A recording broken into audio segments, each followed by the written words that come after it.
No one planted the tree.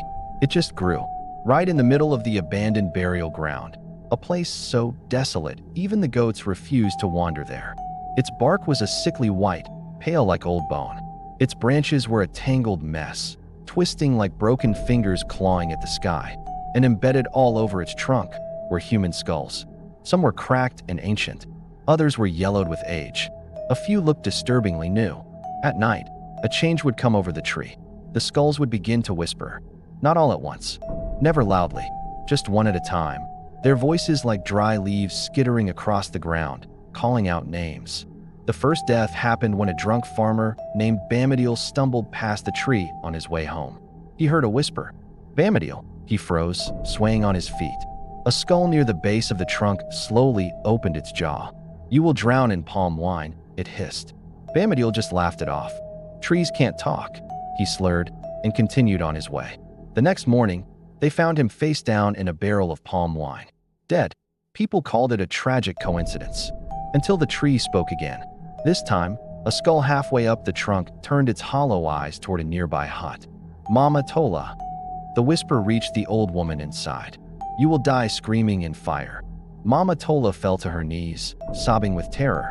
The villagers tried to comfort her, telling her it was just a wicked trick of the wind. But 3 nights later, her cooking hut caught fire. She burned inside. Now, the village was in a full-blown panic. The elders gathered and made a decision. The tree had to be destroyed. At dawn, 5 of the strongest men approached with their sharpest axes.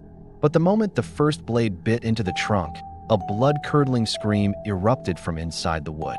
Not from the outside, but from deep within its core. The men dropped their axes in horror. From the gash they had made, a thick, dark liquid began to seep out, looking exactly like blood. And all around them, the skulls began to laugh. That night, the whispers grew louder, more confident. Chief Nwori, one called out, "You will die by the hand of your son." The chief, terrified, locked himself in his hut and sent his son far away to another village. 2 weeks passed. The chief, finally feeling safe, began cleaning his ceremonial spear. He slipped. He fell. He landed directly on the spear's point. The last person to have touched that spear was his son. The tree was never wrong. The villagers stopped going near it, but the whispers didn't need them to. They traveled on the wind. They crept into dreams. They found their way into unsuspecting ears. One night, a young woman named Sadia heard her name. Sadia. Her heart nearly pounded out of her chest. A small skull, like that of a child, whispered its prophecy. You will die during childbirth. But Sadia wasn't even pregnant. She ran to the village priest, who could only tremble and say, "Some knowledge is a poison." Months went by. Sadia did become pregnant, but the fear consumed her. She stopped eating. She stopped sleeping. Her body wasted away until she was a shadow of her former self. When her labor finally came, she was already half dead. She screamed, she bled, and then she died. The baby died with her. It was then that the villagers understood a truly horrifying truth. The tree didn't just predict death.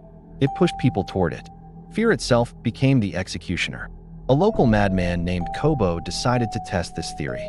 He marched right up to the cursed tree and shouted, "Tell me how I will die." For a long moment, the skulls were silent. Then, one spoke, its voice flat and empty.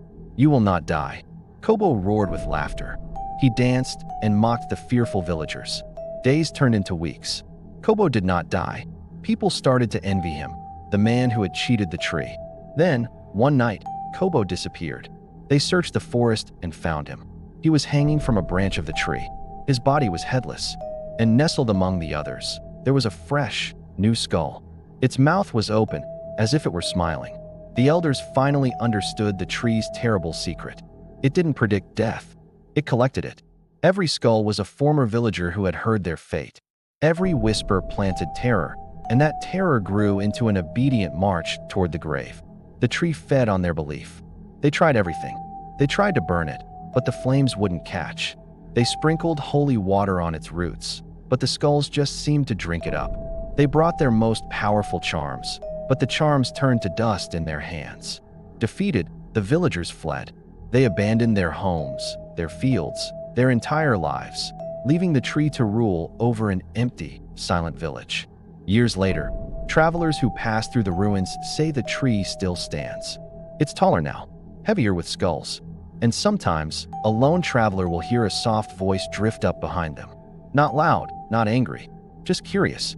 It asks a simple question: what is your name? Because the tree doesn't need to know you. It only needs you to answer. Thanks for watching. If you enjoyed this story, don't forget to like, subscribe, and hit that notification bell for more chilling tales from the dark corners of the world. Stay safe out there.